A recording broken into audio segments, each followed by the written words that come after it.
ইরানের পাশাপাশি এবার ইসরায়েলের উপর আঘাত হানতে শুরু করলো হেজবুল্লাহ। হামলার দায় আবার স্বীকারও করে নিয়েছে হেজবুল্লাহ। ইসরায়েলি সেনার তরফে জানানো হয়েছে ইসরায়েলকে লক্ষ্য করে ইতিমধ্যেই 40টির বেশি রকেট ছুঁড়েছে হেজবুল্লাহ। উত্তর ইসরায়েলের একাধিক গঞ্জ বা জনপদ লক্ষ্য করা হয়েছে এবং লক্ষ্য করে ছোড়া হয়েছে বেশিরভাগ রকেটই। যদিও বেশি দূর আসতে পারেনি, কারণ সেগুলি ভারী পাল্লার ছিল না, তাই বেশি দূর আসতে পারেনি। হেজবুল্লাহ বলেছে যে তারা দক্ষিণ লেবাননে ইসরায়েলি সেনাবাহিনীর হামলার প্রতিক্রিয়া হিসেবে কয়েক ডজন রকেট নিক্ষেপ করেছে। গাজা যুদ্ধ শুরু হওয়ার পর থেকে এটি সবচেয়ে বড় হামলার মধ্যে একটি। জঙ্গি গোষ্ঠীটি শুক্রবার খানিক দেরিতে একটি বিবৃতিতে জানায় তারা উত্তর ইসরায়েল এবং অধিকৃত গোলান মালভূমিতে কয়েক ডজন কাতিউষা রকেট নিক্ষেপ করেছে। ইসরায়েলি সামরিক বাহিনী বলেছে লেবাননের ভূখণ্ড থেকে 40টি লঞ্চ শনাক্ত করা হয়েছে, যার মধ্যে কয়েকটিকে আটক করা হয়েছে। বাকি রকেটগুলি খোলা জায়গাতেই পড়ে থাকে। এমন রকেট হামলার ঘটনা ঘটলেও আন্তর্জাতিক একটি সংবাদ সংস্থার খবর অনুযায়ী কোনো আহতের খবর পাওয়া যায়নি।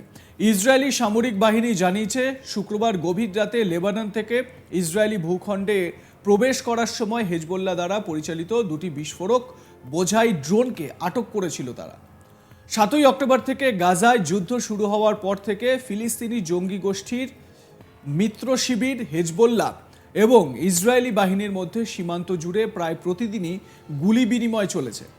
এবার সেই পরিস্থিতি বিশাল আকার ধারণ করল বলে মনে করছেন বিশেষজ্ঞরা। শনিবার 13ই এপ্রিল থেকে ইসরায়েলে মিসাইল ও ড্রোন হামলা শুরু করে ইরানের সেনাবাহিনী। গত 7 মাস ধরে ইসরায়েল বনাম ফিলিস্তিন জঙ্গিদের যুদ্ধ চলছে। সেই আবহে আবারও সংকট নেমে এসেছে পশ্চিম এশিয়ায়। গভীর রাতে ইরান থেকে ইসরায়েলে হামলা হয়েছে বলে অভিযোগ সামনে এসেছে। ক্ষেপণাস্ত্র সহ ইরানের তরফে বিস্ফোরক ভর্তি ঝাঁক ঝাঁক ড্রোন ছোড়া হয়েছে বলে দাবি ইসরায়েলের। তাদের দাবি সত্যি হলে এই প্রথম সরাসরি ইসরায়েলের মাটিতে হামলা চালালো ইরান। এতে আন্তর্জাতিক ভূ রাজনীতিতেও সংকট দেখা দিল, কারণ ইতিমধ্যেই ইসরায়েলের সমর্থনে এগিয়ে এসেছে আমেরিকা। তাতে আমেরিকার সঙ্গে তাদের সংঘাত নয়া মোড় নিতে চলেছে বলে মনে করছে কূটনৈতিক মহল। সেই আশঙ্কাই এবার সত্যি করে ইসরায়েলের উপর হেজবুল্লাহর রকেট হানা ঘটল। শনিবার গভীর রাতে ইরান ইসরায়েলে কয়েক ডজন ড্রোন এবং ব্যালিস্টিক ক্ষেপণাস্ত্র হামলা চালায়।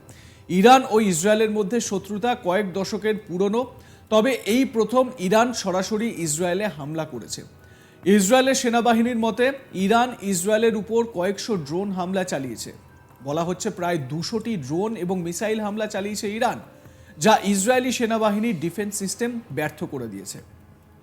তবে ব্যালিস্টিক ক্ষেপণাস্ত্র হামলার কথা উল্লেখ করেনি ইসরায়েল। এই হামলার পর ইসরায়েল তার সমস্ত আকাশপথ বন্ধ করে দিয়েছে এবং পুরো ইসরায়েল এখন নো ফ্লাই জোনে পরিণত হয়েছে। খবরে বলা হয়েছে মধ্যপ্রাচ্যে মোতায়েন আমেরিকান প্রতিরক্ষা ব্যবস্থাও ইসরায়েলের হামলায় বেশ কয়েকটি ইরানি ড্রোন ভূপতিত করে।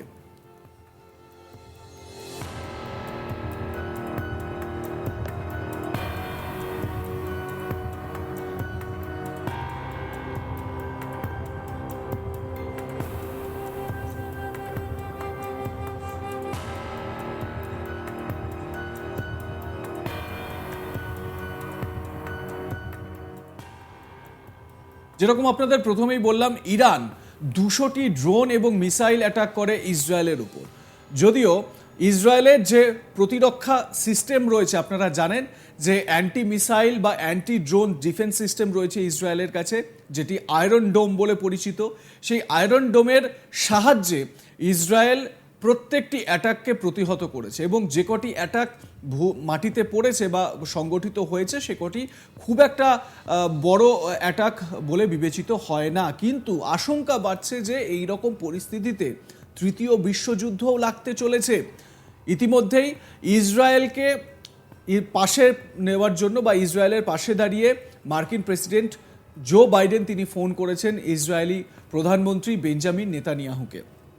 সব রকমভাবে পাশে থাকার বার্তা তিনি দিয়েছেন।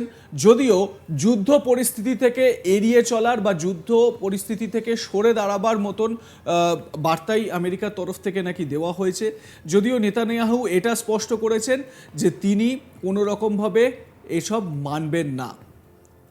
অর্থাৎ পরিস্থিতি জটিল হতে চলেছে। দেখতে থাকুন আজ তাক বাংলা।